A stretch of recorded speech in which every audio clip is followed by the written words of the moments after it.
ओम शांति 18/9/2025 के बाबा के मधुर महावाक्य।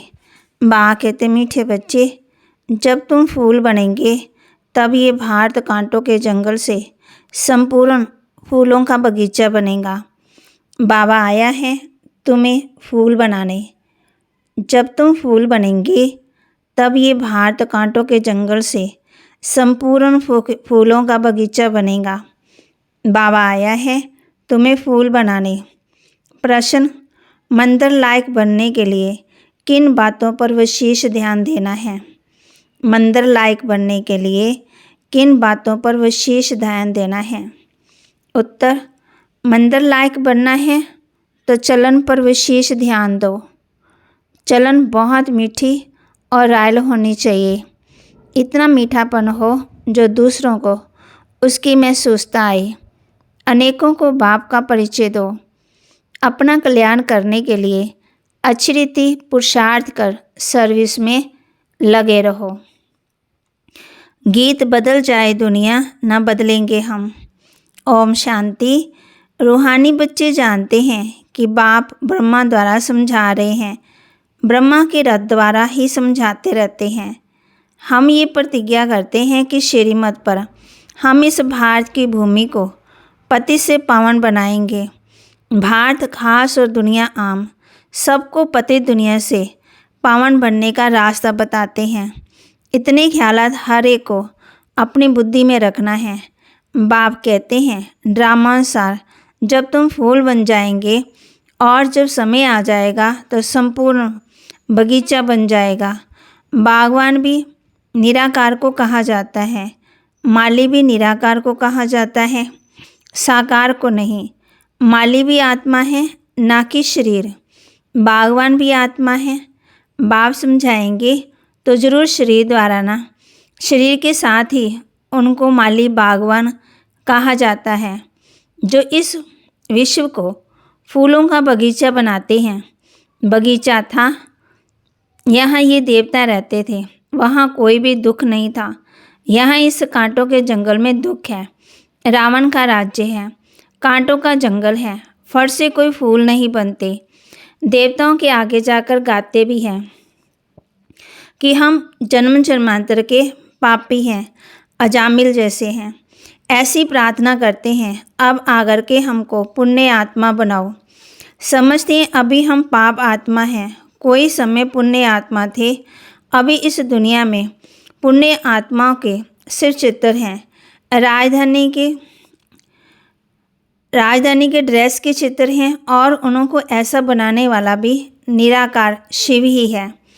उनका चित्र है बस, और कोई चित्र है ही नहीं। इसमें भी शिव का तो बड़ा लिंग बना देते हैं। कहते भी हैं कि आत्मा स्टार मिसल है, तो जरूर बाप भी ऐसा होगा ना, परंतु उनकी पूरी पहचान नहीं। इन लक्ष्मी नारायण का विश्व में राज्य था।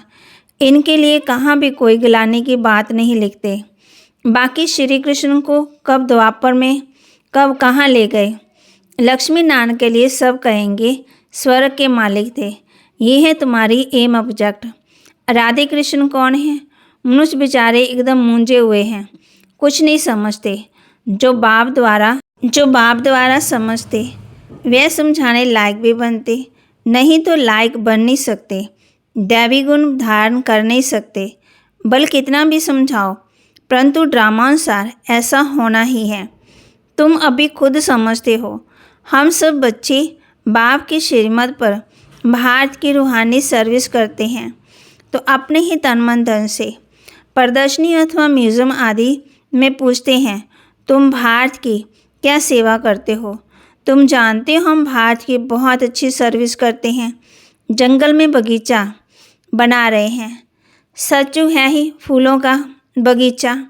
ये है कांटों का जंगल, वह है गार्डन। एक दो को दुख देते रहते हैं। ये तुम अच्छी रीति समझा सकते हो। लक्ष्मी नारायण का चित्र भी बहुत अच्छा बनाना चाहिए। मंदिरों में बहुत खूबसूरत चित्र बनाते हैं। कहाँ गोरा कहाँ सांवरा चित्र बनाते हैं। उनका क्या राज है, ये भी समझते नहीं। तुम बच्चों को भी ये सारा ज्ञान है। बाप कहते हैं, मैं आकर के सबको मंदिर लायक बनाता हूँ। सब मंदिर लायक नहीं बनते। प्रजा को तो मंदिर लायक नहीं कहेंगे ना। प्रजा उन्हों की होगी जो पुरुषार्थ कर बहुत सर्विस करते हैं। तुम बच्चों को रूहानी सोशल सर्विस भी करनी है। इस सेवा में अपना जीवन सफल करना है। चलन भी बहुत मीठी सुंदर होनी चाहिए, जो औरों को भी मीठेपन से समझा सके। खुद ही कांटा होगा तो किसको फूल कैसे बनाएंगे? उनका तीर पूरा लगेगा नहीं। बाप को याद नहीं करते होंगे तो तीर कैसे लगेगा? अपने कल्याण के लिए अछित पुरुषार्थ कर सर्विस में लगे रहो। बाप भी सर्विस पर हैं, तुम बच्चे भी दिन रात सर्विस पर रहो। दूसरी बात समझाते हैं, शिव जयंती पर बहुत बच्चे तारे भेज देते हैं। उनमें भी ऐसे लिखने चाहिए जो वे तारे किसी को भी दिखाएं तो समझ जाएं चिट्ठी आगे के लिए क्या करना चाहिए, उसका पुरुषार्थ किया जाता है। सेमिनार भी इसलिए करते हैं कि क्या क्या सर्विस करें, जो बहुतों को बाप का परिचय मिले। तारे ढेर की ढेर रखी हैं, इनसे बहुत काम ले सकते हैं। एड्रेस डालते हैं ना। शिव बाबा केवल ब्रह्मा, प्रजापिता ब्रह्मा भी है, वह रूहानी पिता, वह है जिस्मानी। उनमें भी जिस्मानी रचना रची जाती है। बाप है मनुष्य सृष्टि का रचता। कैसे रचना रचते हैं ये दुनिया भर में कोई नहीं जानते। बाप ब्रह्मा द्वारा अब नई रचना रच रहे हैं। ब्राह्मण है चोटी, पहले ब्राह्मण जरूर चाहिए। विराट रूप की यह है चोटी। ब्राह्मण, देवता, क्षत्रिय, वैश्य, शूद्र। पहले शूद्र तो नहीं हो सकते। बाप ब्रह्मा द्वारा ब्राह्मण रचते हैं। शूद्र कैसे और किस द्वारा रचेंगे? तुम बच्चे जानते हो कैसे नई रचना रचते हैं। ये अडॉप्शन है बाप की। कलब बाप आकर के शूद्र से ब्राह्मण बनाते हैं, फिर ब्राह्मण से देवता बनाते।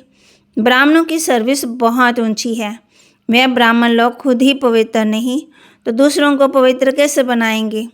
कोई भी ब्राह्मण सन्यासी को कभी राखी नहीं बांधेंगे। वह कहेंगे हम तो हैं ही पवित्र। तुम अपना मुंह देखो, तुम बच्चे भी कोई से राखी नहीं बंधवा सकते। दुनिया में तो सब एक दो को राखी बांधते हैं, बहन भाई को बांधती है। ये रिवाज अभी निकला है। अभी तुम शूद्र से ब्राह्मण बनने के लिए पुरुषार्थ करते हो। समझाना पड़ता है। मेल फीमेल दोनों पवित्रता की प्रतिज्ञा करते हैं। दोनों बता सकते हैं कि हम कैसे बाप के श्रीमत से पवित्र रहते हैं। अंत तक इस काम विकार पर जीत पा रहे हैं। पवित्र जगत का मालिक बनेंगे। पवित्र दुनिया सज्जू को कहा जाता।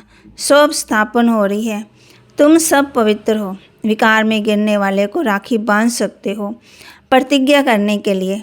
प्रतिज्ञा कर औरों को, फिर पतित बने तो कहेंगे, फिर पतित बने तो फिर राखी बांधने आए, फिर क्या हुआ? कहेंगे माया से हार खा ली।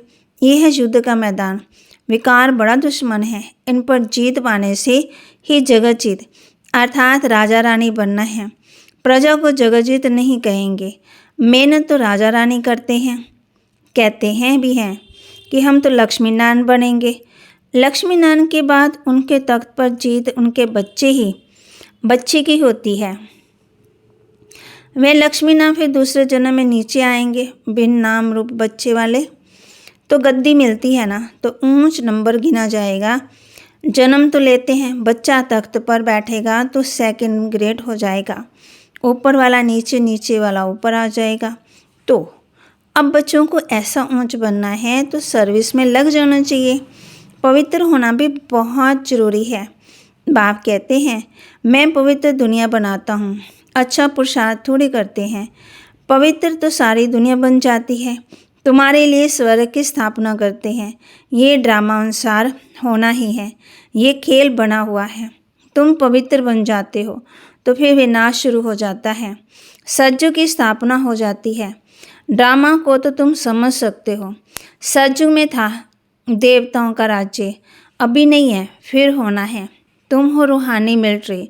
तुम 5 विकारों पर जीत तबाह कहती 5 विकारों पर जीत पाने से जगत जीत बनने वाले हो। जन्म जन्मांतर के पाप कटने के लिए बाबा युक्तियाँ बताते हैं। बाप एक ही बार आकर के युक्ति बताते हैं, जब एक राजधानी स्थापना ना हो जाए तब तक विनाश नहीं होगा।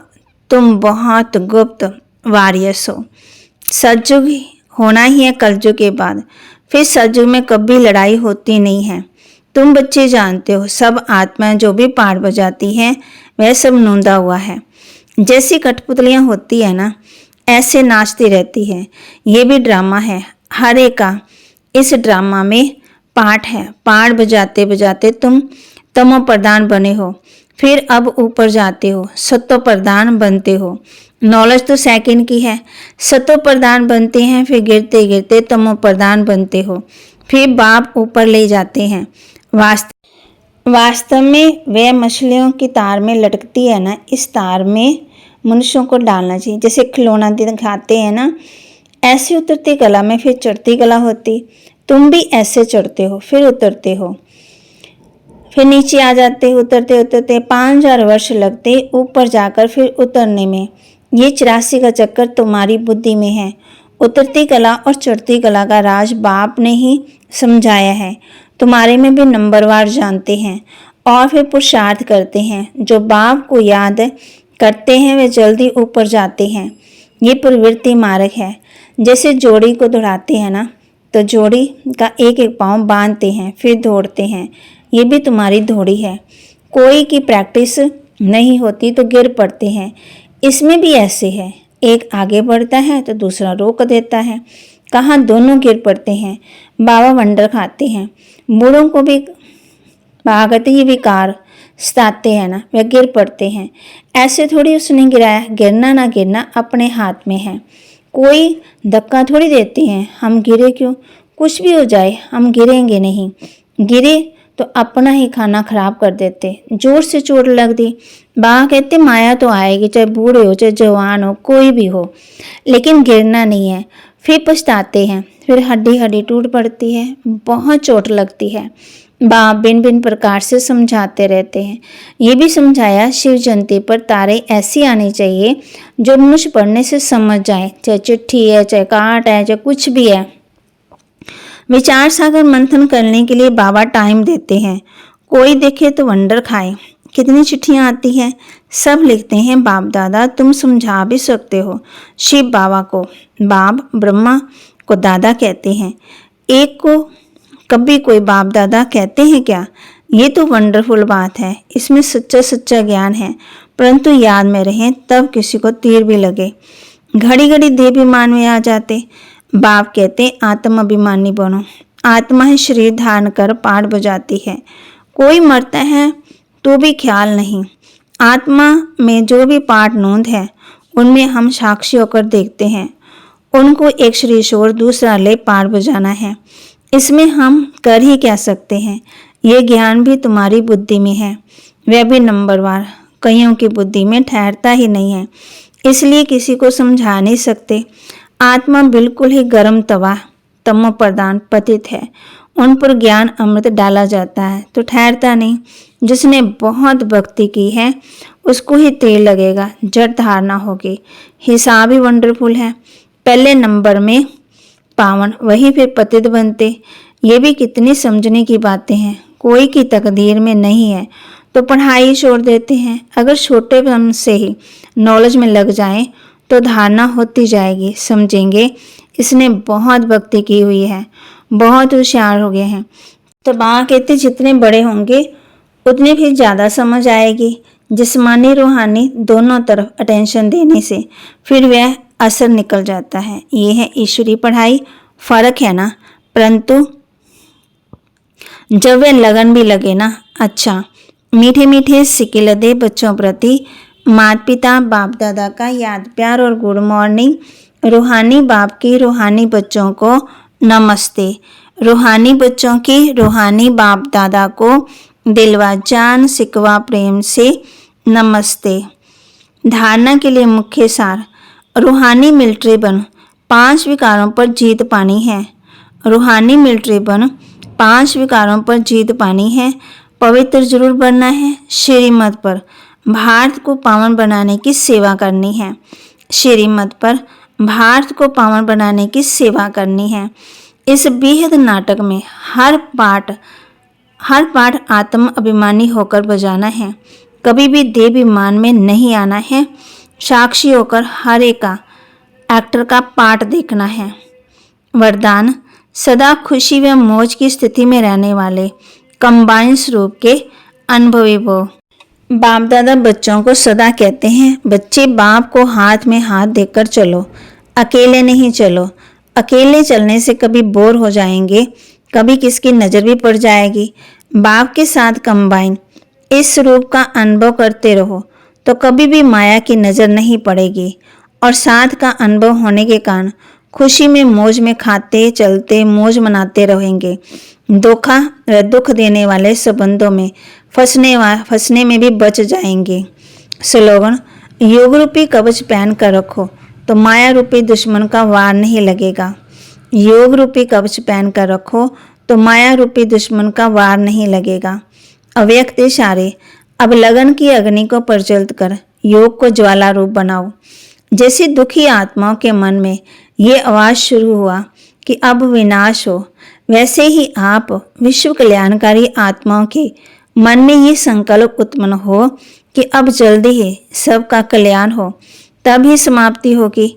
विनाशकारियों को कल्याणकारी आत्माओं के संकल्प का इशारा चाहिए, इसलिए अपने एवर रेडी बनने में पावरफुल संकल्प से ज्वालारूप योग द्वारा विनाश ज्वाला को तेज करो। तो वहाँ कहते हैं, योग रूपी कवच पहन कर रखो तो माया रूपी दुश्मन का वार नहीं होगा। फिर बाबा ने ये भी कहा है, इस बेहद नाटक में हर पाठ आत्म अभिमानी होकर बजाना है, कभी भी देहाभिमान में नहीं आना है। साक्षी होकर हर एक एक्टर का पाठ देखना है। सबका पाठ अलग अलग है, एक न मिले दूसरे से। तो बाबा के महावाक्य को लाइक करें, शेयर करें, सब्सक्राइब करें और अपने जीवन में जरूर धारण करें। ओम शांति।